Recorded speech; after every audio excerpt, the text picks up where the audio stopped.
भगवान कहते हैं जो मेरे दंड का अधिकारी बनता है, सबसे पहले उसकी स्थिति सुनो, उसकी स्थिति क्या होती है। 7 लक्षण उसमें अपने आप प्रकट हो जाएंगे। कौन कौन से? अत्यंत कोप कटुकाच वाणी दरिद्रतां च स्वजनेषु वैरम नीच प्रसंग कुलहीन सेवा चिन्हानि दे नरकम गताना। मैया, मेरा दंड जिसको आमंत्रण दे रहा होगा, ऐसे व्यक्ति के अंदर 6 लक्षण प्रकट होने लग जाएंगे, या 6 में से कोई एक लक्षण प्रकट हो जाएगा। और वो कौन कौन से लक्षण हैं?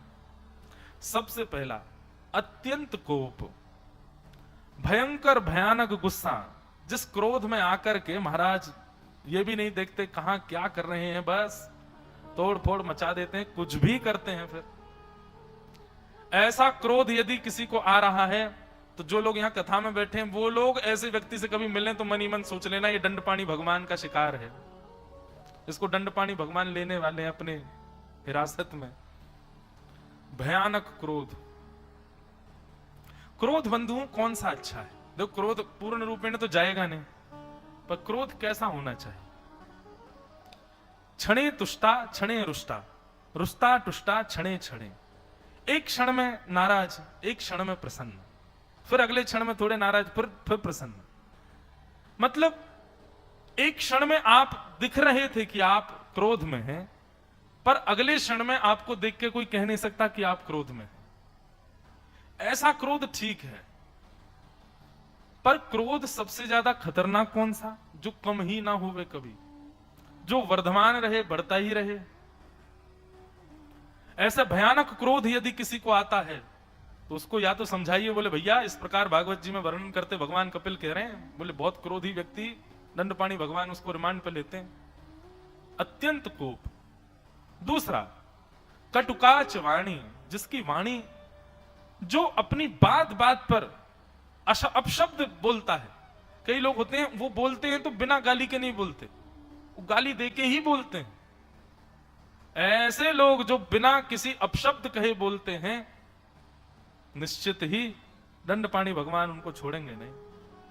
और कटुकाच वाणी का दूसरा लक्षण क्या है? कटुकाच वाणी मतलब ऐसा बोलते हैं कि सामने वाले को कष्ट लगे। अच्छा देखिए, एक मेरी बात सुनिएगा, ये दंडपाणी भगवान जो जो यहां लक्षण बता रहे हैं, इन लक्षणों को आप कुछ कुछ स्थान है वहां मत घटाइएगा। जैसे कि गुरु और शिष्य के संबंध में इसको मत घटाना, माता और पुत्र के संबंध में इसको मत घटाना, पिता पुत्र के संबंध में इसको मत घटाना, भाई बहन के संबंध में इसको मत घटाइएगा। और भी हैं, पर बाकी के संसारिक संबंधों में आप इनको घटाइए, वहां घटा करके अनुभव कीजिए कि ये पाप का भागी है। तो सबसे पहला, अत्यंत कोप, भयंकर क्रोध। अब मां को गुस्सा आ जाए बालक के ऊपर, भागे पीछे महाराज लेकर के जो है डंडा या बेलन। अब भयंकर गुस्सा है मां को, तो कुछ भी हाथ पड़ जाए लेके भागती है। और उसका मतलब ये नहीं कि वो मां नरकगामी बन गई, नहीं नहीं नहीं, बालक को कर सकती है, उसमें उसको दोष नहीं है। गुरु को शिष्य पर गुस्सा आ जाए, पकड़ के चोटी उठा ले शिष्य की और महाराज खूब उसकी धुनाई कर दे, तो इसका मतलब ये नहीं कि गुरु पाप का भागी बनेगा, नहीं, वो तो बालक को सुधारने के लिए कोप कर रहा है। एक और बात कह सकते हैं कि जहां पर किसी की सुधार के लिए कोप किया गया है, तो वह पाप के लिए, पाप रूप नहीं है।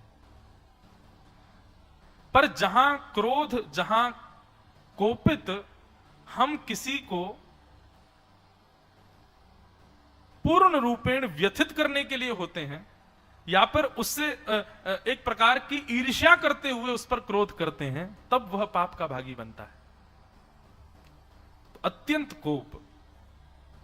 दूसरा, कटुकाच वाणी, जिसकी वाणी ऐसी है कि सुनने वाला सुनते ही बस रह ना पाए, बहुत रोने लगे, रुदन हो जाए, व्याकुल हो जाए, सुन ना पाए। अब बेचारा कोई ज्यादा धनवान नहीं है और उसके मुंह पे ही बोलते रहो, अरे तुम्हारे पिता ने क्या किया, अभी तक कुछ किया ही नहीं, इस प्रकार की वाणी बोलने वाले। माता पिता को दोष देकर के बालकों को तंग करना, यह कटुकाच वाणी। या फिर किसी के जीवन में घटित पुरानी कोई घटना है उसको बार बार कह करके किसी को कोसना, यह कटुकाच वाणी। इस प्रकार की कड़वी वाणी जिसको सुनकर के व्यक्ति व्यथित हो जाए, ऐसी वाणी बोलने वाला दंडपाणी भगवान उसको छोड़ेंगे नहीं। अत्यंत कोप कटुकाच वाणी दरिद्रताम च, जो व्यक्ति दरिद्र है, दरिद्र मतलब असंतोषी है, संतुष्ट नहीं रहता है, अपने जितना मिला है उतने में असंतुष्ट है, असंतोषी। दरिद्रताम च स्वजनेषु वैरम, स्वजनेषु वैरम मतलब अपने ही भाई बंधुओं से जो बैर करता है, उन पर केस कर देता है, उनको कटघरे में खड़ा कर देता है आज की भाषा में, और येन केन प्रकारेण कैसे भी उनको अपना शत्रु मान लेता है, ऐसा व्यक्ति भी नरक जाएगा। और दंडपाणी भगवान, अच्छा एक बात बताएं, नरक में यमराज आदि ये सब भी जो है ये दंडपाणी भगवान की सेवक हैं, पर यह भी दंडपाणी भगवान से डरते हैं, क्योंकि यमराज को भी, जो सबको यम यातना देता है, उसको भी यातना देने का अधिकार दंडपाणी भगवान को। तो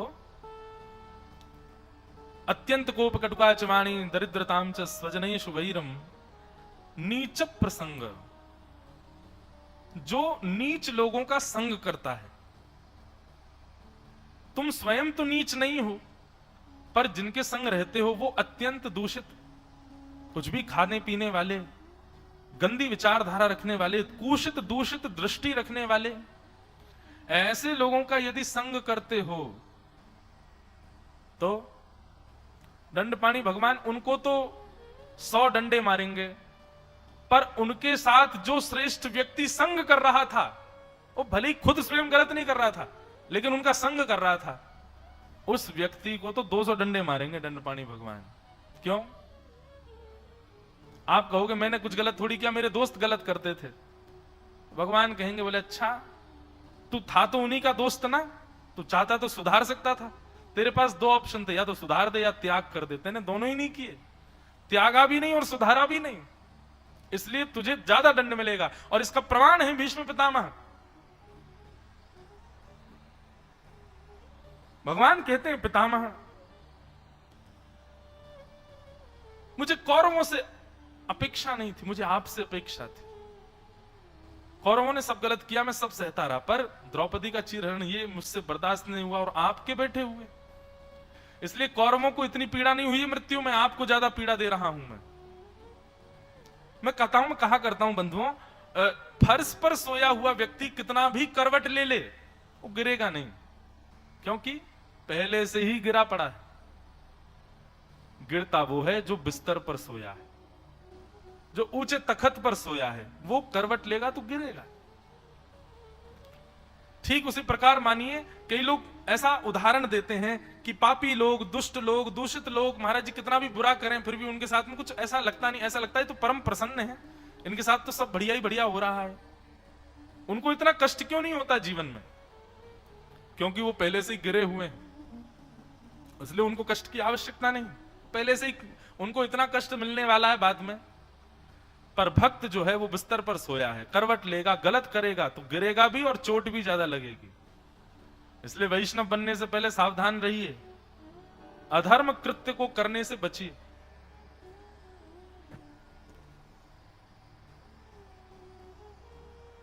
कल शाम को जब मैं बैठा था तो कुछ लोग आए, उनमें से एक बहन आई, आकर के बोली कि महाराज जी अगर कोई व्यक्ति ठाकुर जी से बहुत प्रेम करता है और प्रेम करने के साथ साथ वो मदिरा पान भी करता है, गलत गलत कुछ काम भी करता है, पर ठाकुर जी से बहुत प्रेम करता है, ऐसे व्यक्ति की कौन सी गति होगी बताओ? भैया इस संदर्भ में तो एक ही बात है, आपको जो अप्रिय लगता है, जैसे आपको प्रिय नहीं कि कोई आपसे झूठ बोले, आपको प्रिय नहीं कि आपके साथ कोई गलत व्यवहार करे, और ऐसे व्यवहार और स्वभाव से युक्त व्यक्ति आपके सामने आ जाए और कहे मैं तो आपसे प्रेम करता हूं, तो आप स्वयं अस्वीकार कर दोगे उसको, बोले केवल प्रेम करते हो पर मुझे जो बहुत अप्रिय है वो सारे लक्षण तो तुम में हैं। ठीक उसी प्रकार बंधु ठाकुर जी, इसमें एक पक्ष यह कह सकते हैं ठाकुर जी की इच्छा हो गई तो ठाकुर स्वीकार करेंगे, पर 99.9% तो पूर्ण रूपेण अस्वीकार है, अस्वीकृति है। क्योंकि स्पष्ट रूप से द्यूतम पानम स्त्रियः सूना यत्रा धर्मश्चतुर्विधः, जुआ खेलने वाले, मद्य और भक्ष सेवन करने वाले, द्यूतम पानम स्त्री, पर स्त्री और पर पुरुष का संग करने वाले, और विवाद और कलेश और लड़ाई झगड़ा मारकाट में बढ़ चढ़ करके हिस्सा लेने वाले, इस प्रकार के लोग तो भगवान को कभी स्वीकार कर ही नहीं सकते। भगवान कभी उनको स्वीकार नहीं करते। इसको तामसी भक्ति कहते हैं, और ये मनमानी भक्ति है। मैं तो उन लोगों का भी कहता हूं कथा में, जो लोग बलि के नाम पर निर्दोष जीवों को ले जाकर के कहते हैं कि शायद ठाकुर जी से, नहीं, कभी नहीं हो सकता। कुपुत्रो जायेत क्वचिदपि कुमाता न भवति। पुत्र कुपुत्र हो सकता है, मां कभी कुमाता नहीं हो सकती। उस मां के सामने एक निर्दोष जीव को मार दोगे, उसको प्रसन्न कभी प्रसन्न नहीं हो सकती। ये सब हमने अपनी मनमानी बना रखी हैं चीजें। क्या जिन जिन जगहों पर बलि प्रथा नहीं है, वहां के ठाकुर प्रसन्न नहीं रहते क्या वहां के लोगों से? हमारे वृंदावन बिहारी लाल को 56 भोग लगाओ, मोंगरे का भी बंगला शुरू हो गया, इतना सुंदर वृंदावन। तो इस समय महाराज जी 3 किलोमीटर दूर से ही सुगंधी आ जाती है। मंदिर जाते हैं ना तो 2-3 किलोमीटर दूर से ही सुगंधी आने लग जाती, पुष्प के बंगले बने हुए हैं सब जगह। वृंदावन की सेवा पद्धति, रस पद्धति तो अलग ही है। फिर अभी 9 तपा आएंगे। वो 9 तपा होते हैं, 9 दिन सबसे ज्यादा भयंकर गर्मी पड़ती है, साल की सबसे भीषण गर्मी पड़ती है 9 दिन। वो 9 तपा जब आते हैं तब कई मंदिरों में ऐसा विधान है कि ठाकुर जी के ऊपर सुबह से शाम तक फुब्बारा चलता ही रहता है। गीले रहते हैं ठाकुर जी, भीगे रहते हैं, भीगे वस्त्र पहन करके रहते हैं। अभी अक्षय तृतीया पर ठाकुर जी को चंदन लगाया जाएगा, और उस दिन से नित्य ठाकुर जी के चरणों में, ठाकुर जी के वक्ष पर, ठाकुर जी के भुजाओं में नित्य थोड़ा थोड़ा चंदन लगाएंगे। क्यों? चंदन की तासील ठंडी होती, ठंडा रखता है। तो जो भगवान इन सब भावों से रीझ रहे हैं, वो तामसी प्रवृत्ति से क्यों रीझेंगे? उनको तामसी प्रवृत्ति से कैसे रिझाया जा सकता? कदापि नहीं, कभी स्वीकार नहीं कर सकते। तो अत्यंत कोप कटुका च वाणी दरिद्रताम च स्वजनेषु वैरम नीच प्रसंग कुलहीन सेवा। दूषित लोगों का संग करने वाले और माता पिता भाई बहनों से विद्रोह करने वाले की सेवा करना। माता पिता भाई बंधुओं से जो विद्वेष करता है, ऐसे कि अगर तुम सेवा करते हो तो भी दंडपाणी भगवान तुमको छोड़ेंगे नहीं। चिन्हानि देहे नरकम गतानाम। भगवान कहते हैं मैया, ये सब दूषित कर्म करने वाला, ये सब दंडपाणी भगवान के, जिस प्रकार प्रेमी मेरे उस प्रेम स्वरूप को प्राप्त करते हैं, ऐसे ही ये सारे दुष्ट मेरे दंडपाणी स्वरूप को प्राप्त करते हैं। और भगवान यहां पर एक बात और कह रहे हैं, ये भी सुनने योग्य बात है, कि जो दंडपाणी भगवान के पास जाने वाला है मृत्यु के पश्चात, उसकी स्थिति मृत्यु के समय 90% ऐसी हो जाएगी। कैसी? कि शयान परिशोचद्भिः परवीतः सब बंधुभिः वाच्यमानोऽपि न ब्रूते कालपाशवशं गतः। अचानक से कपिल भगवान की वाणी इतनी ज्यादा खतरनाक हो गई है। यहां पर भगवान कपिल कह रहे हैं 1 वर्ष 6 महीना 3 महीना 2 महीना 1 महीना 1 सप्ताह पहले उसकी स्थिति कैसी हो जाएगी? बोले बिस्तर पर पड़ जाएगा, ना हिल पाएगा, ना डुल पाएगा, मलमूत्र आदि का त्याग भी वहीं करेगा। शयान परिशोचद्भिः परिवीति स्वबंधुभिः। अपने परिवारी जन जिनको जीवन भर भरता रहा, जिनके लिए जीवन भर जीता रहा, उनको भी पहचान नहीं पाएगा। उनसे बात करना चाहेगा लेकिन कंठे घुरघुरायते, कंठ में घुर घुर घुर आवाज होगी, बात नहीं कर पाएगा। और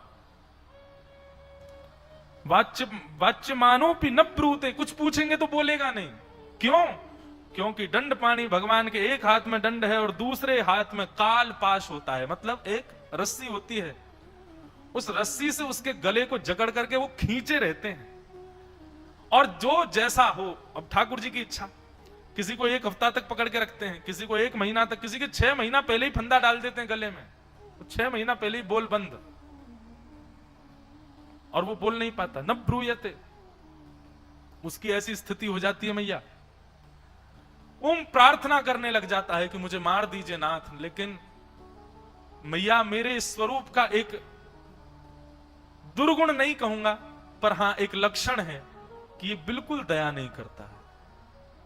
मेरे स्वरूप में किंचित दया नहीं है। मेरे दूसरे स्वरूप में जितनी दया का खान है, दंडपाणी स्वरूप उतना ही दयाहीन है। बच्चे रोए, परिवार रोए, पूरा समाज रोए, सब हाथ जोड़ के बैठ जाएं, लेकिन ये दया नहीं करता, ये अत्यंत क्रूरता में रहता है। और यदि कोई दया के लिए भीख भी मांगता है तो दंडपाणी भगवान उत्तर के रूप में कहते हैं, संपूर्ण जीवन मिला था तुझको सुधरने के लिए। कितनी बार गुरुजनों के द्वारा, कितनी बार श्रेष्ठ महज्जनों के द्वारा तुझे समझाया गया, लेकिन फिर भी तू नहीं माना। तुझे पता था कि तू गलत कर रहा है, और तेरे अंदर से आवाज भी आती थी कि ये गलत है, इसको मत करो, लेकिन तू नहीं मानता। आज रोने से क्या होगा? अब तो तू मेरा शिकार है और तू चलेगा मेरे साथ में। और भगवान कहते हैं, फिर समय आने पर मैं उसके शरीर से उसकी आत्मा को निकाल लेता हूं। अब यहां पर प्रश्न आया, बोले आत्मा तो मरती नहीं, आत्मा तो जलती नहीं, आत्मा को कोई कष्ट होता नहीं, आत्मा तो बिल्कुल स्वच्छंद है। हे दंडपाणी भगवान, आत्मा तो हर प्रकार से निर्विकार है। आत्मा को तो नयनम छिंदंती शस्त्राणी नयनम दहती पावका, उसको आपका डंडा कैसे लगेगा? वो तो कभी शस्त्र उसको लगता ही नहीं है। तब भगवान कहते हैं, आहा मैया, यातना देह आवृत्य पशिर्वत्था गले बलात्। मैया, मैं उसको जिस प्रकार दुनिया में आने पर सांसारिक देह मिलता है, ऐसे ही व्यक्ति जब नरक जाने के लिए तैयार होता है, और दंडपाणी भगवान जिसको लेकर के जाते हैं, उसको इस सांसारिक देह से निकालते ही यातना देह में डाल देते हैं। एक नवीन देह है मैया। इस देह की क्वालिटी क्या है? बोले इस देह की क्वालिटी यह है, पहाड़ के ऊपर से फेंक दो तो गिरेगा, चोट उतनी ही लगेगी जितनी लगनी चाहिए, रक्त उतना ही निकलेगा जितना निकलना चाहिए, फटेगा उतना ही जितना वो गिरने की जैसी स्थिति होगी उसकी, पीड़ा पूरी पूरी देगा, पर ये मरेगा नहीं। जिस प्रकार सांसारिक देह पीड़ा अधिक होने पर मृत्यु को प्राप्त हो जाता है, असहनीय पीड़ा होने पर मर जाता है, यातना देह की एक क्वालिटी है मैया, ये मरता नहीं है। ऐसा यातना देह दंडपाणी भगवान उसको प्रदान करते हैं। और यातना देह देकर के मैं उसके गले में रस्सी बांध देता हूं, और फिर क्या करते हैं? दंडम राज भटाय था, उसको जहां दंड देना है मुझे वहां लेकर के जाता हूं। उसकी दूरी कितनी है? बहुत ध्यान से सुनिए। भगवान कह रहे हैं, जहां दंडपाणी भगवान दंड देते हैं उसकी दूरी पृथ्वी से कितनी है? कि योजना नाम सहस्त्राणि नवतिम नवचाध्वनः त्रिविर्मुह्यन्ति दुभ्यम्बा नीतः प्राप्तोति यातना। भगवान कह रहे हैं 99,000 योजन की दूरी पर है वो स्थान जहां पर दंडपाणी भगवान दंड देते। 99,000 योजन का यदि आप किलोमीटरों में निकालेंगे तो 11,88,000 किलोमीटर, इतना दूर है दंडपाणी भगवान का वह स्थान जहां पर वो दंड देते हैं। वो नरक के पास ही है। ये दंडपाणी भगवान जो हैं, ये यम को भी कहते हैं, पर ये यम का भी विशिष्ट स्वरूप है। यम भी इनसे डरता है। नरक के राजा असली तो यही है, एक प्रकार से नरक ही है इतना दूर। और भगवान कह रहे हैं ये 11,88,000 किलोमीटर मैं ऐसे नहीं ले जाता कि चल अब चाय पी ले, चल अब तू मिसल पाव खा ले, अब थक गया होगा चल फ्रूटी पी ले। 11,99,000 किलोमीटर भगवान कपिल कहते हैं मैया दंडपाणी भगवान उसके गले में एक रस्सी बांध करके और स्वयं इतनी द्रुत गति से चलते हैं कि कुछ ही सेकंडों में 11,99,000 किलोमीटर 99,000 योजन दूरी तय कर लेते। बोले मैया उस यातना देह में पड़े हुए व्यक्ति की हालत यह होती है कि उसके नेत्र पीछे पहुंच जाते हैं, उसकी नासिका अंतर ध्यान हो जाती है, उसके शरीर की जितनी चमड़ी है सब छिल जाती है, उसके रूप स्वरूप का पता नहीं होता है, ऐसा भयावह स्वरूप होता है। सामने बैठी देवूती माता के हाथ पांव कांप रहे हैं और भगवान कपिल प्रवचन कर रहे हैं। अब सुनो, मांस कथा सुनोगे तो भैया ये सब विषय तो सुनने पड़ेंगे, और ये विषय इसलिए सुनाया जा रहा है कि ठाकुर जी से सदा ये प्रार्थना करो कि हे नाथ, ये हमको इतने कोमल, इतने प्यारे, इतने दुलारे दिखते हो, कभी अपना दंडपाणी रूप मत दिखाना हमको, कभी अपना वह रूप मत दिखा देना नाथ, बहुत खतरनाक है। अभी खत्म नहीं हुआ, अभी चल रहा, अभी तो पूरा लंबा चलेगा, अभी प्रसंग है बहुत।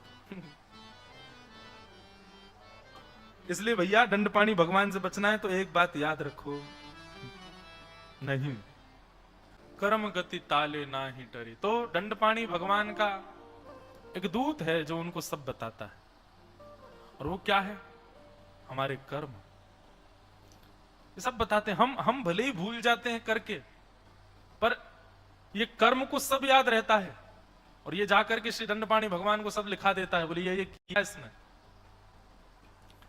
भगवान कहते हैं मैं फिर उसको पकड़ करके ले जाता हूं, योजना नाम सहस्त्राणी नवतीम नवचाध्वन, उसको ले जाता हूं, और ले जाकर के फिर वहां मैं क्या करता हूं?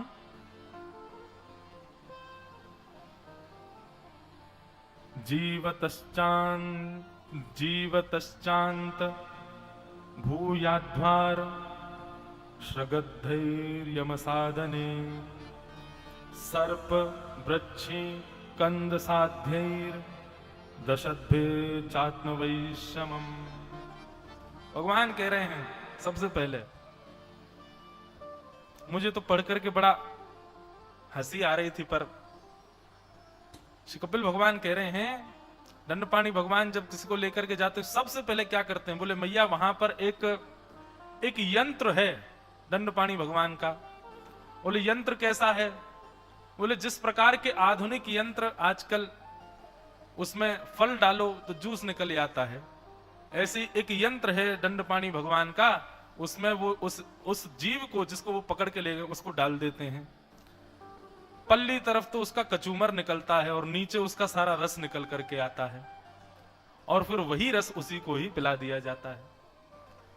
वो पूर्ण रूपेण बिल्कुल चटनी बन जाता है, लेकिन मरता नहीं है, और रोता है, चीखता है, चिल्लाता है, लेकिन उसकी मृत्यु नहीं होती। और क्या करते हैं? बोले अलग अलग टुकड़े कर देते हैं उसके शरीर के, और टुकड़े करके फिर क्या करते हैं? बोले वहां पर बहुत सारे जीव जंतु हैं, उन सबको आमंत्रण दिया जाता है, आओ भंडारा पाओ, और सब आकर के उसके देह को पाते हैं। और विशेष रूप से मैया जिन जिन जीवों को उसने अपने जीते जी मार करके अपने उदर का आहार बनाया है, वो जीव तो निश्चित ही वहां पर उपस्थित होते हैं। वो स्वयं तो खा नहीं सकते, क्योंकि मानव जो कुछ भी खाता है जीवों के रूप में वो सब बेचारे शाकाहारी हैं, तो वे अपने संगी साथियों को लेके आते हैं जो मांसाहार भोजन करते हैं, और वे उनको आज्ञा कहते हैं। बोले इसने हमको ऐसे खाया था, ये हमारे पांव ऐसे खा रहा था, इसने हमारा गला मरोड़ के खाया, इसको भी ऐसे ही खाओ। ऐसे उसको खाया जाता है। कौन कौन से जीव होते हैं? तो कहते हैं पहला तो ग्रामसिंह होता है, दूसरा गिद्ध होता है, तीसरा सर्प होता है। ये सब उसको डसते हैं, खाते हैं, चुन चुन करके उसका संपूर्ण अंग खाते हैं, लेकिन मरता नहीं है फिर भी वो। भगवान कहते हैं तत्पश्चात दंडपाणी भगवान का एक हाथी है, जो कि सामान्य संसार के हाथियों से 10 गुना बड़ा है। वो हाथी आता है और हाथी आकर के उसके सर्वांगीण अंग पर चढ़ जाता है, लेकिन तब भी उसकी मृत्यु नहीं होती मैया। इतना दंड उसको दिया जाता है, वो जीते जी मृत्यु के समान हो जाता है, परंतु उसकी मृत्यु नहीं होती। चिल्लाता है, रोता है, लेकिन दंडपाणी भगवान उस पर अनुग्रह नहीं करते। फिर भगवान आगे एक बात कहते हैं कि यस्ता मिस्त्रांधता मिस्त्रा रौरवाद्याश्च यातना भुंक्ते नरो वनारी वा मितः संगेन निर्मिता। भैया वहां पर यह विचार नहीं किया जाता कि ये स्त्री है या पुरुष है, इस पर दया की जाए। मैं पहले ही कह चुका हूं, दया का तो वहां स्थान है ही नहीं है। इस प्रकार वहां स्त्री पुरुष और पहुंचने वाला कोई भी जीव हो, उसमें भेद दृष्टि नहीं की जाती। अरे ये तो सुंदर है, इसको मत मारो। काय को नहीं मारो? गलत करके आए मारो। अरे ये तो बेचारा गरीब खानदान, अरे तो फिर था तो, लेकिन इसने कुछ गलत तो किया, गड़बड़ किया, इसलिए मारो। सब प्रकार के कर्मों से उसको महाराज खूब यातनाएं दी जाती है। लेकिन एक यहां पर बात भगवान कपिल एक बड़ी सुंदर कहते हैं, बहुत सुंदर बात है भैया। अत्रैव नरकः स्वर्ग इति, अत्रैव नरकः स्वर्ग इति माता प्रचक्षते या यातना वै नारक्य ता इहाप्युपलक्ष्यता। भगवान कपिल कहते हैं, बोले मैया लेकिन एक बात बताऊं, दंडपाणी भगवान का दंड केवल मृत्यु के बाद यातना देह पर चलता है ऐसा नहीं है। कभी कभी दंडपाणी भगवान किसी व्यक्ति को जीवित अवस्था में उसकी मृत्यु लोक में ही उसके लिए नरक प्रकट कर देते हैं। बहुत वर्सेटाइल है महाराज भगवान का यह स्वरूप। जिस प्रकार भगवान का दयामंत प्रेमवंत स्वरूप पृथ्वी पर अपनी कुंज निकुंज प्रकट करके रसिक जनों को आनंदित कराते हैं, भक्त जनों को प्रेम देते हैं, वैसे ही दंडपाणी भगवान कभी कभी इतना उनको समय नहीं है कि भाई अब इसकी प्रतीक्षा करो 60 साल का हो जाएगा तब ले जाके दंड देंगे, नहीं। कई बार जीवित अवस्था में ही, संसार में ही दंडपाणी भगवान उसके लिए नरक प्रकट कर देते हैं। और मैया इसी संसार में ही अत्रैव नरकः स्वर्ग इति, यहीं पर ही स्वर्ग और नरक दोनों प्रकट हो सकते हैं। इति माता प्रचक्षते या यातना वै नारक्य, जैसी नरक में यातना होती वैसी ही यातना कई बार कई मानवों को पृथ्वी पर भी भोगने को मिलती है। और जैसा सुख स्वर्ग में मिलता है वैसा ही सुख कई बार लोगों को इस पृथ्वी पर प्राप्त होता है। भगवान कपिल बता रहे हैं। एक प्रसंग याद आता है, एक बार एक व्यक्ति नरक और स्वर्ग में क्या होता है ये खोजने के लिए बड़े बड़े संतों के पास जा रहा था। अनेक संतों के पास गया, लेकिन कहीं भी उसको सुख नहीं मिला, कहीं भी उसको अपने प्रमाणित उत्तर नहीं मिला। तभी वो हिमालय के एक गांव में पहुंचा और वहां उसने देखा कोई संत रहते थे, किसी ने बताया। जैसे ही उस गांव में पहुंचा, गांव में पहुंचने के बाद उसने गांव वालों से पूछा तो बोले आश्रम कहां है, संत रहते हैं आपके गांव में एक। तो उन्होंने बताया, बोले ये सामने जो है यही आश्रम है, लेकिन हमारे जो महाराज जी हैं, जो संत हैं, वो आश्रम में नहीं रहते। आश्रम के सामने एक कुटिया है ना, परन कुटी, बोले हाँ उसमें रहते हैं वो। व्यक्ति बोला इतना बड़ा आश्रम है, आश्रम में नहीं रहते, कुटिया में रहते हैं। तो बोले हाँ इतने त्यागी हैं। बोले पुराना स्थान उनका कुटिया ही है और उनके अनेक शिष्य हो गए, सबने आश्रम बना दिया, लेकिन गुरुजी हमारे महात्यागी हैं, आश्रम में जाते ही नहीं, कुटिया में ही रहते हैं। तो उसकी इतनी श्रद्धा, इतना प्रेम बढ़ गया उन संत के प्रति, इतना भाव बढ़ गया। संत को जाकर के प्रणाम किया, प्रणाम करके वंदन किया और बड़ी प्रशंसा करने लगा। बोले महाराज आप जैसे त्यागी महापुरुष का दर्शन करके मैं तो कृतकृत्य हो गया, परम आनंद हो रहा है। आपके बारे में मैंने सुना, आप आश्रम में नहीं रहते, यहाँ कुटियां बना करके रहते हैं, इसमें रहते, इतना त्यागी आपका भेष। महाराज मैं तो धन्य हो गया, आपके रूप को देखते ही मेरे तो कई संशयों के उत्तर, वो बड़े बड़े उसने पुल बांधे प्रशंसा के। और मुझे तो ऐसा लग रहा है कि मुझे ठौर मिल गई है, मैं जहां जाना चाहता था वो स्थान मुझे मिल गया है, अब मैं भले ही कहीं ना जाऊं चलेगा, पर मैं बड़ा प्रसन्न हूं आपके दर्शन करके। संत ने उसकी बातें सुनी। अंत में उस व्यक्ति ने कहा, वैसे महाराज जी अब मैं आ ही गया हूं, आपके पास इतना सुख मिल रहा है, इतना आपका त्याग स्वरूप ऐसा आदि, फिर भी मैं जिस प्रश्न को लेकर के भ्रमण कर रहा हूं वो कह दूं, मैं स्वर्ग नरक के बारे में जानना चाहता हूं। जैसे ही उसने प्रश्न किया तो महात्मा बोले, अरे तुम ये सब मेरी प्रशंसा करना छोड़ो, मैं त्यागी महापुरुष सब छोड़ छाड़ के रहता हूं, जैसे ये सब क्या बोलते हो, तुम अपनी बताओ, तुमने ब्याह किया? अब एक त्यागी महापुरुष परम कुटी में रहता है, हिमालय की कंदराओं में, और वो उस व्यक्ति से एक ऐसा प्रश्न कर रहा है जो बिल्कुल उसके स्वरूप के अनुरूप नहीं है। तुमने ब्याह किया? तो बोले, ब्याह तो अभी, अच्छा कोई मिली नहीं क्या तुमको? हाँ, अरे ससुराल में इतना क्या कहते हैं, बड़ा प्रेम दिया जाता है, मैंने सुना है, और ससुराल के लोग जब दामाद जाता है उसका तिलक करते हैं, स्वागत करते हैं, आरती वंदन पूजन करते हैं। अरे गृहिणी के साथ में रहने में कितना सुख होता है, नन्हे नन्हे बालक होते हैं, फिर वो पिताजी कहकर के पुकारते हैं, कितना सुख मिलता है, कितना सुखदायी जीवन। पूरे दिन कार्य करके लौटो, घर लौट करके आओ, पत्नी गर्मा गर्म रोटी बना करके खिलाएगी, तुम्हारी मन चाही सब्जी बनाती है, कितना सुख मिलता होगा ना। संत की बात सुनकर के उस व्यक्ति का मन खिन्न हो गया। बोले, देखने में साधु है, बस वचन तो सुनो जरा इसके, अत्यंत काम में, अत्यंत संसारी भोग विलासों में संलिप्त लगता है, तभी मुझसे कह रहा है। और महात्मा तो बड़ा बड़ा चढ़ा करके बोलते जाएं, बोले कि अरे मैंने एक दिन गांव में घूम रहा था, तब मैंने देखा एक बालक मेरे सामने छोटा सा था, बड़ा हो गया, उसकी इतनी सुंदर पत्नी आई है, अब अपना गृहस्थ आश्रम में रह रहा है, कितना बढ़िया जीवन उसका। जब बोलते गए बार बार, तो वो व्यक्ति जो प्रश्न करने आया था वो खड़ा हो गया, और वो खड़े होकर के अब शब्द कहने लगा। बोले, अरे तुम महात्मा बने घूमते हो, तुम्हारी प्रवृत्ति तो संसार में फंसी हुई है, पूर्ण रूपेण तुम्हारे चित्त में संसार है, और मुझे तो तुम्हारा दर्शन करने की भी इच्छा नहीं, मेरा तो मन होता है कि तुमको ऊपर पहाड़ से फेंक दूं, तुम्हारे जैसे महात्मा ऐसी संसारिक चर्चाएं करते हो। संत प्रसन्न मुद्रा में उसको देखने लगे। बोले, तुम आधा घंटे पहले जब मेरी कुटिया में आए थे ना, तो तुमको स्वर्ग दिख रहा था, क्योंकि तुमने बाहर मेरी बड़ी प्रशंसा सुनी, तुमने बाहर लोगों से मेरे बारे में सुना, यहां आकर के मेरे त्याग को देखा, उसके बाद तुमको लगा कि यही स्वर्ग है। लेकिन मैंने वचनों से तुमको न अच्छी लगने वाली चर्चा की, तो तुमको वही स्थान, वही व्यक्ति, वही जगह जो परम स्वर्ग की भांति लग रही थी, वही नरक के भांति लगने लगी। जिस मेरे स्वरूप को देखकर के तुम्हारे सारे समाधान प्राप्त हो गए थे, उस मेरे ही स्वरूप को तुम पहाड़ से फेंकने की बात कर रहे हो।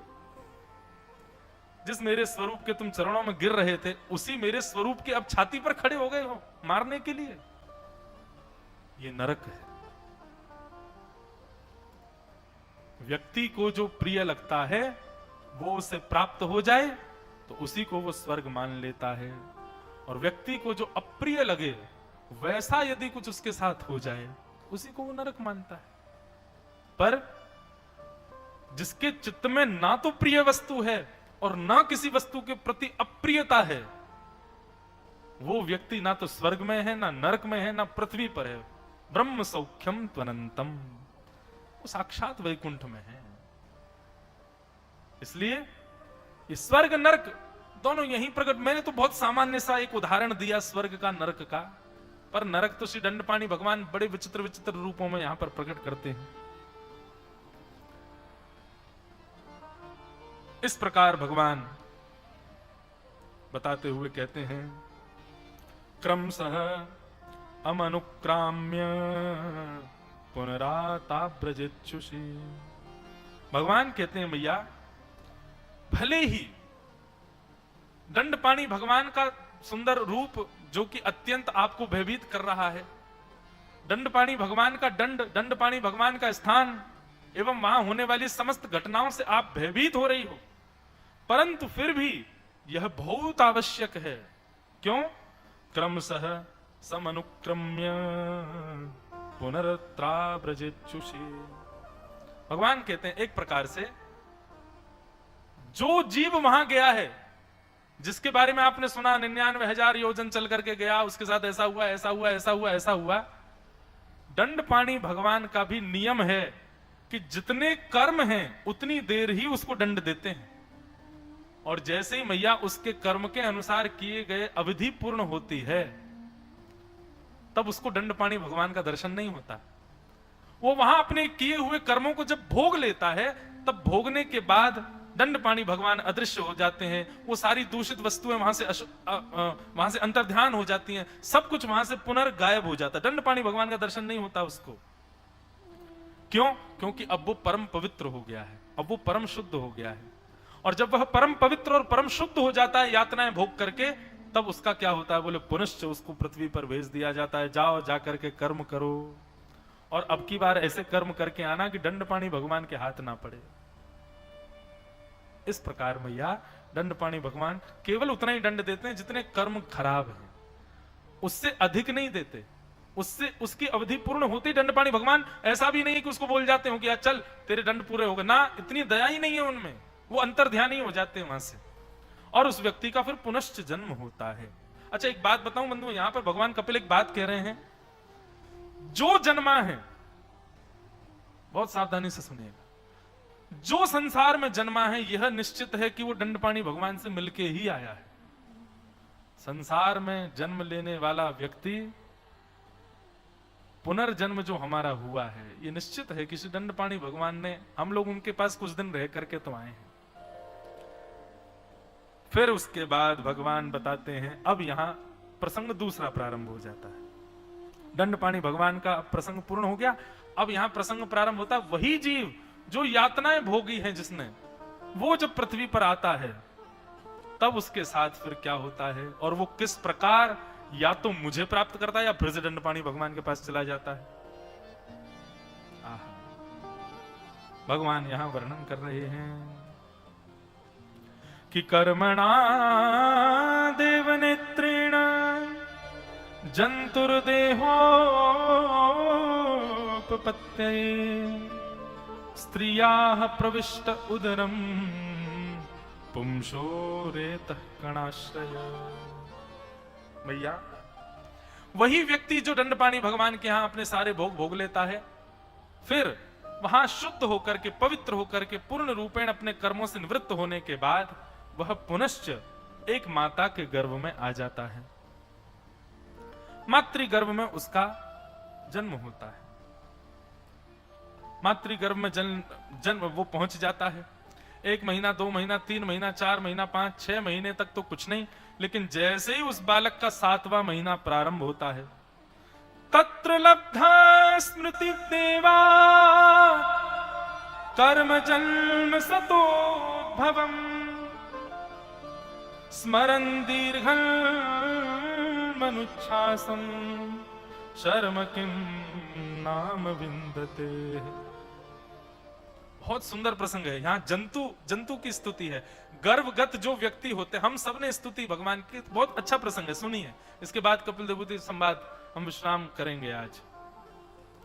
भगवान कहते हैं, मैया जैसे ही वह बालक अपनी मां के गर्भ में आता है तो सबसे पहले उसको क्या प्राप्त होता है? बोले सबसे पहले उसको अपने 100 जन्मों की याद होती है, अपने 100 जन्मों की स्मृति आ जाती है। मेरे पिछले 100 जन्म कहां कहां हुए हैं ये सब उसके चित्त में घूमने लग जाता है। 7वें महीने के बालक के, 7वां महीना जब गर्भ में हो तब। और मैया अपने 100 जन्मों का स्मरण करता है, तब देवूती माता कहती है अपने 100 जन्मों का स्मरण करता होगा तो उसको कैसा लगता होगा? तब भगवान कहते हैं उसको अत्यंत कष्ट होता है। क्यों? क्योंकि जिस जिस जन्म का उसको याद आता है, उस जन्म का मोह, उस जन्म का आकर्षण, उस जन्म का किया गया गलत कर्म, उस जन्म में किए गए उसके सारे दूषित कर्म, सब उसको आह करके दिखते हैं सामने। पिछले जन्म का स्मरण करते ही पत्नी को देखता है तो रोने लग जाता है, अरे ये मेरी पत्नी, अरे मेरे बच्चे। तत्पश्चात उसको पुनश्च फिर पिछले जन्म में पहुंचा दिया जाता है, उससे पिछले जन्म में। तब वो वहां की माँ के पिता को देखता है, आदि आदियों को देखता है, फिर रुदन, अरे राम राम, ये तो मेरी माँ है, ये तो मेरे पिता हैं, मेरे उस जन्म के माता पिता हैं, अरे मैं इनके पास कैसे जाऊं? पुनर्रुदन करता है। लेकिन मैया मानव देह दिखते दिखते अचानक वो देखता है कि वो एक चींटी के गर्भ में है। और जब वो स्वयं को चींटी के गर्भ में देखता है तब विचार करता है, राम राम, ये मानव देह में तो फिर भी सुखी हूं मैं, ये चींटी के गर्भ में तो मैं कैसा था। उसके बाद उसको याद आता है जिन जिन जंतुओं से उसको भय लगता है उन उन जंतुओं के गर्भ में भी वो जा चुका है। जैसे मुझे छिपकली से बहुत भय लगता है, भगवान ना करे कभी दिखावे ऐसा कि उसके गर्भ में सोच भी नहीं सकते, पर यहां पर कपिल भगवान कहते हैं कि उसको सब याद आता है। और उससे क्या होता है, जब मैया वो अपने पूर्व जन्म देखना प्रारंभ करता है, देखते देखते देखते जैसे ही मानवों से इतर योनियों में अपने आप को जब देखता है तब उसका मोह नष्ट हो जाता है और वह बालक 7वें महीने की आयु में ब्रह्म ज्ञान को प्राप्त करके ऋषि रूप धारण कर लेता है और ऋषि के रूप में परिवर्तित हो जाता है। ऋषि मतलब वो ऐसा बन जाता है कि बस अब नहीं, ये मेरा अंतिम जन्म है, मैं ये सब भोगने के लिए नहीं आया हूं संसार में, मुझे इस मातृ गर्भ से जल्दी निकलना है और उसके बाद मुझे कुछ भी ऐसा नहीं करना जिससे मुझे दोबारा आना पड़े। वो ऋषि बन जाता है, उसको ब्रह्म ज्ञान हो जाता है। पर ऋषि के साथ साथ कुछ क्षण वो ऋषि भाव में रहता है, फिर अगले ही क्षण वो भयभीत हो जाता है, डरने लग जाता है, बोले अब क्या होगा, इस जन्म में मेरे साथ क्या होगा। तब उसको इतना भय लगता है, अरे बाहर मेरी एक बहन है, मैं उसके आसक्त में आ जाऊंगा, मेरा एक बड़ा भाई भी है, मैं उसको अपना मान लूंगा, कहीं इनके चक्कर में भगवान को तो नहीं भूल जाऊंगा, अरे यहाँ तो मेरे चाचा ताऊ भी हैं, ये सब लोग अभी से प्रतीक्षा लगाए बैठे हैं, मेरा जन्म होगा, मैं कहीं इन लोगों में आसक्त तो नहीं हो जाऊंगा। वो इस कारण भयभीत भी रहता है, फिर अपने आप को संभालता, नहीं नहीं तू भयभीत मत हो, तू निश्चिंत रहे, तू ऋषि है, तेरा जन्म केवल भगवत प्राप्ति के लिए हुआ। इस प्रकार या वो भयभीत होता है और कभी कभी अपने आप को ऋषि मान लेता है। इस प्रकार उसकी स्थिति हो जाती है। और मां जब वह 7वें महीने में होता है ना, तब वह भयभीत होकर के बार बार और फिर अपने आप को संभाल के ब्रह्म ज्ञान में तब मेरी एक स्तुति गाता है जिसको जंतु स्तुति कहते हैं। बंधुओं, मैंने, आपने, हम सब ने इस स्तुति का गान अपनी मां के गर्भ में किया है। भगवान कपिल कहते हैं जीवन में जन्म लेने वाला हर मानव अपनी मातृ गर्भ में इस स्तुति को गाता है मां। और स्तुति गाते समय वो क्या कहता है, सबसे पहला श्लोक जब 7वें महीने में होता है तो क्या कहता है कि तस्योपसन्नमिव तुम जगदीच्छयात्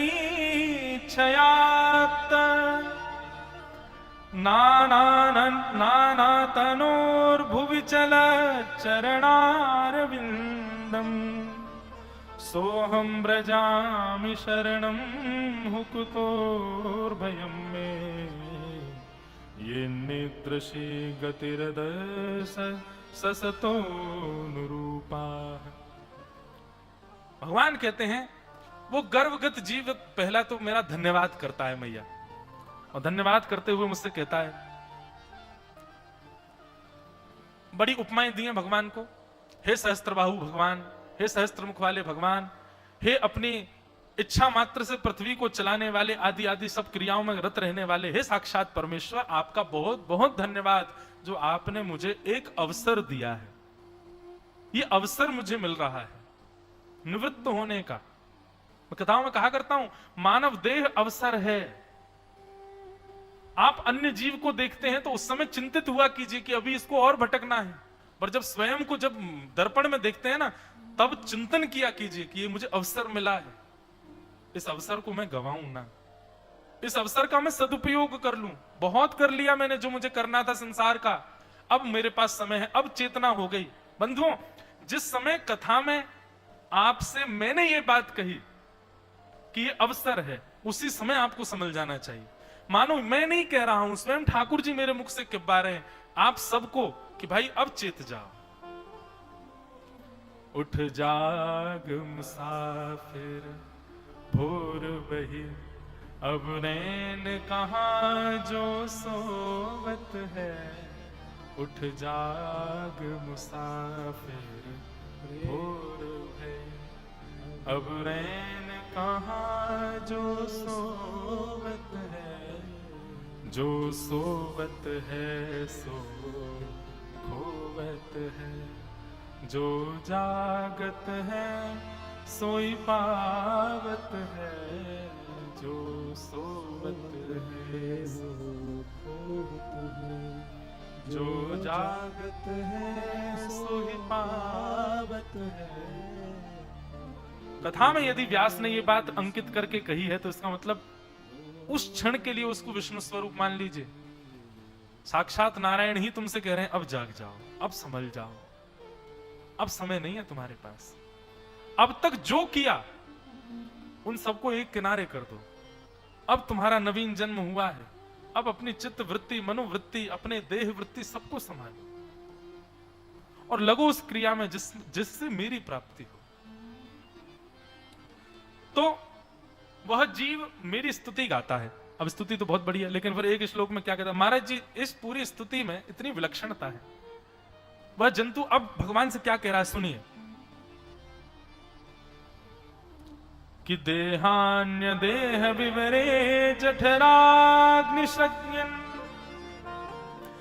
विणमूत्र कूप पतिता भृशतप्त देह इच्छन्नितो विवशितु गणयन् स्वमासान् निर्वास्यते कृपण धीर भगवन् कदानु।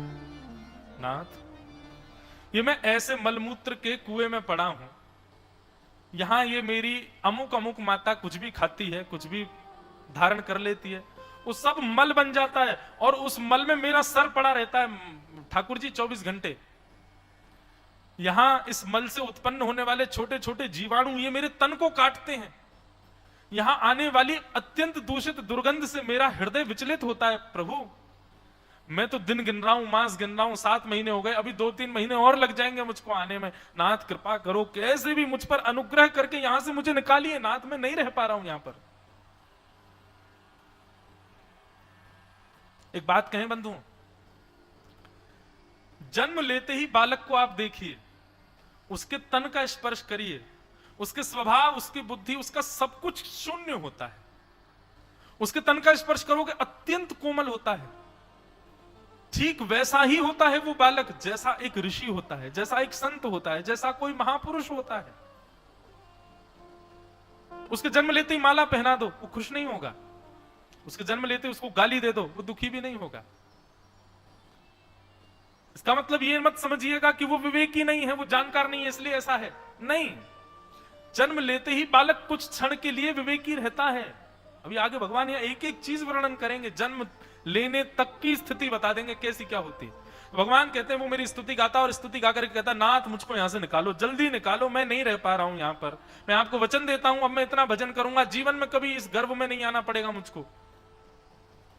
लेकिन थोड़ी ही देर में वो मुझसे क्या कहता है, क्या कि सोहम वसन्नपि विभो बहु दुःखवासम गर्भन्निन जगमशे बहिरन्धकूपे यत्रोपयातमुपसर्पति देव माया मिथ्यामतिर्यदनुसंसति चक्रमे तत्। मां, अभी तो वो मुझसे कह रहा था कि मुझे यहां से निकाल दीजिए, मुझसे यहां रहा नहीं जा रहा है, मैं बहुत कष्ट में हूं नाथ, और बाहर आती आपका इतना भजन करूंगा, निवृत्त हो जाऊंगा। लेकिन थोड़ी ही देर में वो मुझसे हाथ जोड़ के प्रार्थना करता, भगवान सुनिए, भगवान मुझे मत निकालिए यहां से।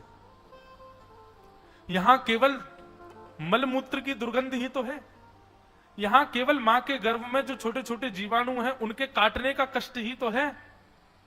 बाकी संसार में प्रेम का इजहार करके या प्रेम दिखा करके आसक्ति में ले जाकर के फंसा करके संसार में पूर्ण रूपेण रौंदने वाले कष्ट तो यहां नहीं है ना ठाकुर जी। इसलिए मैं ये कष्ट सह लूंगा, वो संसार का आसक्ति रूपी कष्ट मुझसे नहीं सहा जाएगा, जिसमें लगेगा तो ये कि अच्छा है पर कहीं ना कहीं मेरा हनन हो रहा होगा। ये देखने में, सूंघने में बुरा है यहाँ का कष्ट, लेकिन कम से कम मैं यहां जीवित तो रह पा रहा हूं, आपको याद तो कर पा रहा हूं। संसार के संसारी लोग मुझे इतना आसक्त कर लेंगे कि मैं आपको याद नहीं कर पाऊंगा भगवान। इसलिए बढ़िया है एकांतवासा, झगड़ा ना जा, यहां से मत निकालो मुझको। मैया को कैसे भी संकेत कर दो ये मुझे यहीं रखे, मैं यहां से बाहर ही नहीं आना चाहता, मैं आपका नित्य यहीं रह करके भजन करना चाहता हूं भगवान। करमेती बाई, जैसे मीरा बाई भक्तिमती, ऐसी करमेती बाई करमेती बाई जब अपना कुल छोड़ करके वृंदावन भागी, उनके पीछे पूरा गांव ढूंढने के लिए भागा। तो बताते हैं, कहीं प्रसंग आता है कि श्री करमेती बाई अपने आप को छुपाने के लिए उन्होंने रेगिस्तान में एक मरे हुए ऊंट को देखा और उस मरे हुए ऊंट के कंकाल के भीतर प्रवेश करके 3 दिन तक वहीं छुपी बैठी रही करमेती बाई, किसी को मिलूं ना मैं। और 3 दिन बाद जब ढूंढ धाड़ के सब चले गए तब निकल करके वृंदावन गई। तो जब करमेती बाई का कालांतर में जब बहुत यश हो गया, जब उनका बहुत ख्याति हो गई, तो उनसे किसी ने पूछा, बाई जी हमने सुना है कि आप जब वृंदावन आ रही थी तो लोगों से बचने के लिए एवं आपके कुछ परिवार घर के लोग या कोई भी ढूंढ रहे थे, उनसे बचने के लिए एक ऊंट के कंकाल में जाकर के आप रही हो, 3 दिन तक रही, आपको दुर्गंध नहीं आई? एक मरे हुए जीव के बगल से निकल नहीं सकते हम लोग, आप एक ऊंट के अंदर 3 दिन तक कैसे 24 3 बार दिन रात आपने व्यतीत की? इतनी दुर्गंध होती है मृतक जीव में, आपको कष्ट नहीं हुआ? करमेती बाई कहती हैं, दुर्गंध तो थी पर संसार के विषय भोग से कम थी। संसार के विषय भोग की सुगंधी में जिस दिन तुमको दुर्गंध आने लग जाएगी ना, उस दुर्गंध के आगे ये ऊंट के कंकाल की दुर्गंध आदि आदि ये दुर्गंध है सुगंध के समान लगेंगी। इस संसार के भौतिक पदार्थों में जिस दिन तुमको दुर्गंध आ जाएगी ना, उस दिन उससे बड़ी दुर्गंध तुमको कुछ नहीं लगेगी। करमेती बाई कहती हैं, जिस भक्त को इस संसार के विषयों से दुर्गंध आ जाती है, उस दुर्गंध के आगे उसको बाकी सब दुर्गंध कम लगती है, इसलिए वो वहां रह लेता है, इसलिए उसको चिंता नहीं होती। मैं उस ऊंट के अंदर रही 3 दिन तक, क्यों? क्योंकि उसके अंदर की जो दुर्गंध थी वो इस संसार के विषयों की दुर्गंध से लाख गुना ठीक थी। संसार का विषय तो बहुत दूषित है। चरणों में गिर गए महात्मा करमेती बाई का उत्तर सुन करके। ऐसी भक्तिमती करमेती बाई। वही बात यहां पर जंतु कह रहा है कि नाथ मत निकालो मुझे यहां से, यहां दुर्गंध ही तो है, ये दूषित ही तो है, कम से कम संसार के विषयों में पढ़ने से अच्छा मैं यहीं पढ़ा रहा हूं। आपको याद तो कर रहा हूं, क्योंकि संसार तो आसक्ति में डाल देगा, अपनी अपनी ओर खींच लेगा, और उनकी ओर जैसे ही मैं खिंचा चला जाऊंगा नाथ, फिर आपको नहीं बच पाऊंगा। इसलिए मुझे आप यहां से मत निकालिए, मुझे यहीं रहने दीजिए। भगवान कहते हैं, मैया वो मेरी ऐसे स्तुति गाता है, और स्तुति गाने के बाद में फिर क्या होता है, और जब वो मेरी स्तुति गा लेता है तो स्तुति गाने के बाद फिर मैया एक दिन उसका जन्म होता है। और जन्म होते ही क्या होता है कि सद्यः क्षिपत्यमाचीनम प्रसुप्त्यै सूतिमारुतः तेनावासस्थ सहसा कत्वा वाकशिर आतुरः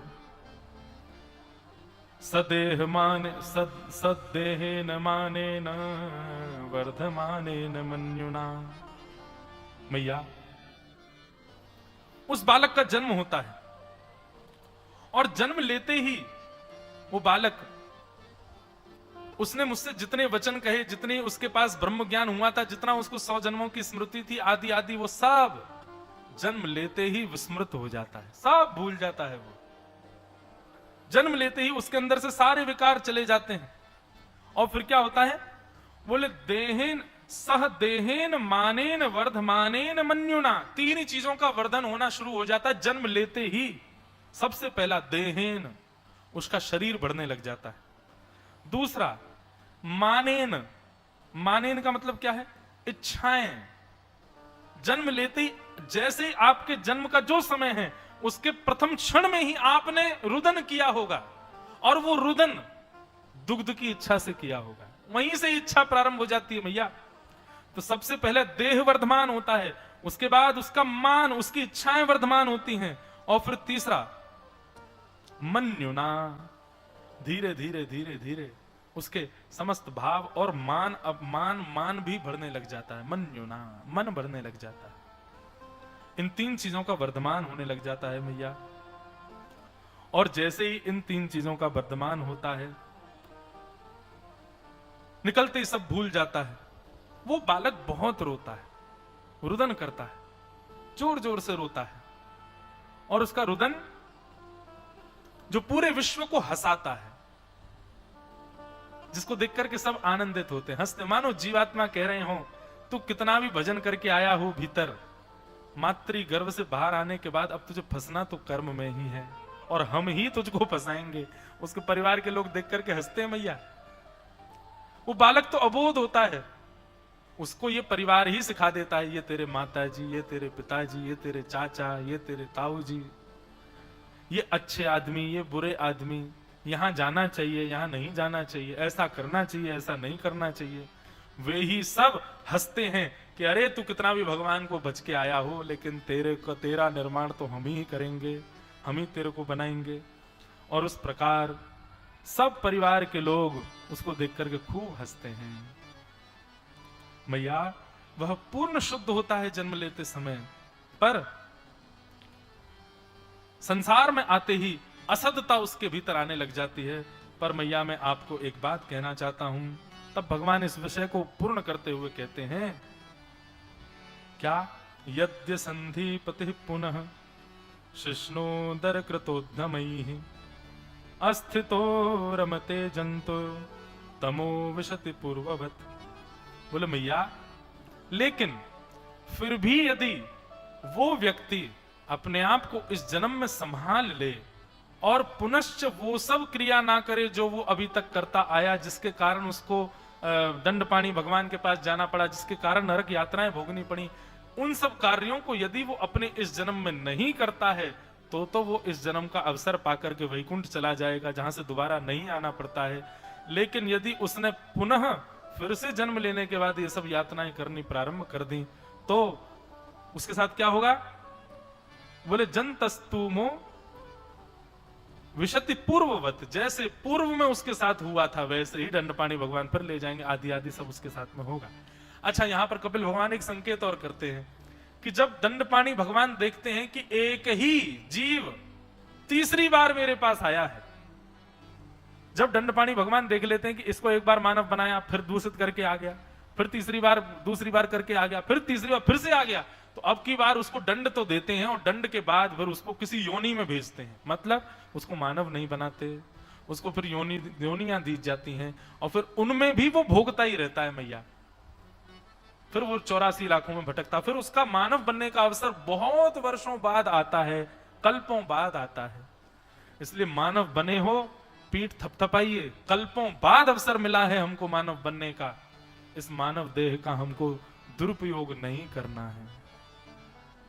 आज का विषय गंभीर था, थोड़ा सा भगवान यहां पर निर्दयी से भी दिखाई दिए, पर यह आवश्यक है केवल इतना मात्र समझाने के लिए कि ये कल्पों बाद हमको मानव देह मिला है, इसका दुरुपयोग नहीं करना है।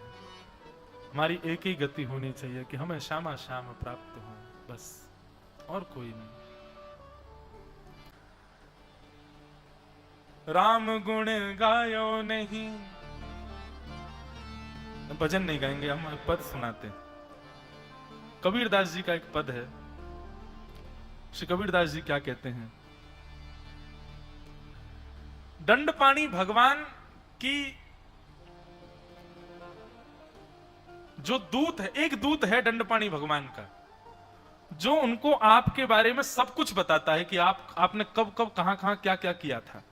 अच्छा, यह भी कपिल भगवान कहते हैं, बोले मैया जब दंड पानी भगवान गले में रस्सी बांधते हैं ना, तो वो व्यक्ति पूछता है कि मैंने क्या किया अपराध, तब भगवान उसको ऐसे ऐसे अपराध याद दिलाते हैं जिनको वो भूल भी चुका है, जो उसको याद तक नहीं है। तब भगवान उसको सब याद दिलाते हैं, तूने तब ऐसा किया था, तब ये किया था, तब ये किया। और फिर भगवान ये भी याद दिलाते हैं, तेरे इतने पाप जब हो गए थे उसके बाद तूने कुछ पुण्य किए थे और उन पुण्यों से तेरे पूर्व के वो पाप खत्म भी हो गए थे, पर उसके बाद तूने फिर इतना एक जघन्य पाप किया जिससे वो तेरे पुराने पाप फिर से जीवित हो गए।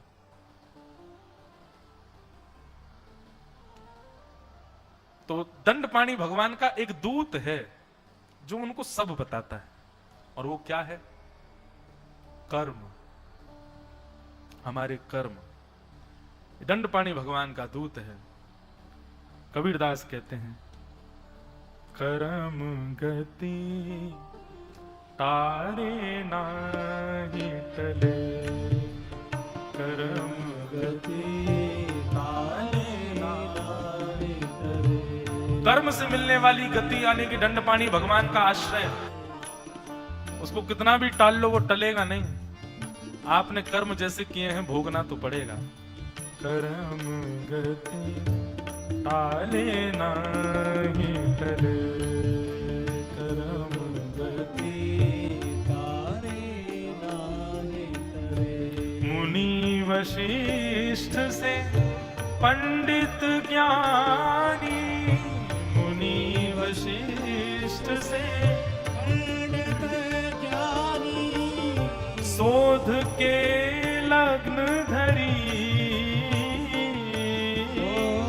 शोध के लग्न धरी। बोले वशिष्ठ मुनि ने बड़ी शोध करके, बड़े जांच विचार करके और लगन रखी थी किनकी? श्री राम जी की। और अच्छे से सब मिलान मेल कर लिया था कि सब ठीक है कि नहीं है, सब कुछ बिल्कुल बढ़िया से देख लिया था। लेकिन हुआ क्या? सीता हरण मरण दशानन, सीता हरण मरण दशानन, सीता हरण मरण दशानन, सीता हरण मरण दशानन। वन में विपत्ति परी,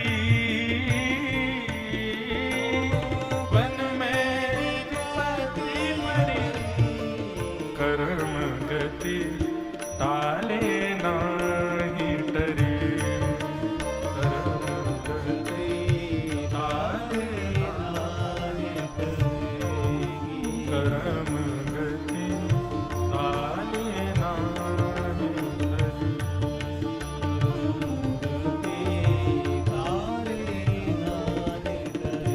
पांडव जिनके आप सारथी, पांडव जिनके आप सारथी, दिन पर विपत्ति परी, दिन पर विपत्ति परी। दुर्योधन को गर्भ घटाया,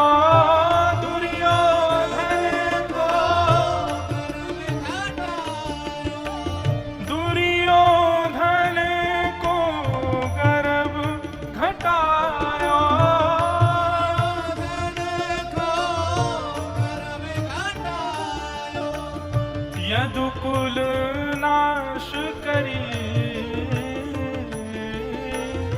यदुकुल नाश करी। कर्म गति ताले नाही टरे, कर्म गति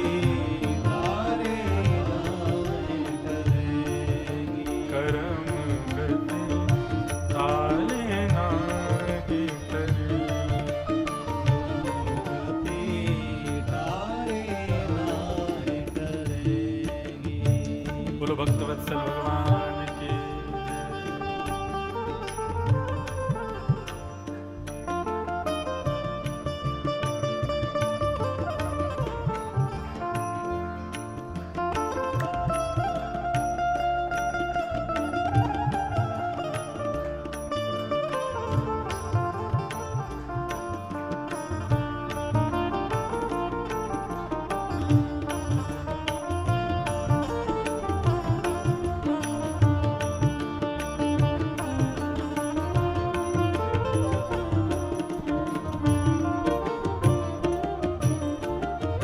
कौन कौन है इस कर्म की गति में? ये काल चक्र, ये दंड पाणी भगवान किस किस को ले लेते हैं अपने अपने दंड में? राहु केतु भानु चंद्रमा, राहु केतु भानु चंद्रमा। यह भी यदि कर्म में कुछ ऐसा करेंगे जो अनुचित है, दंड पाणी भगवान इनको भी नहीं छोड़ते। काल हे राहु केतु भानु चंद्रमा राहु केतु भानु चंद्रमा विधि संजोग परी विधि संजोग परी हे कहत कबीर सुनो भई साधो कबीर सुनो भाई साधो कहत कबीर सुनो भई साधो कहत कबीर सुनो भाई साधो होनी नाही तरी होनी नाहि डरी कर्म गति ताले नाही तरी कर्म गति ताले नाही कर्म गति ताले नाही तरी ताले नाहि तरे कर्म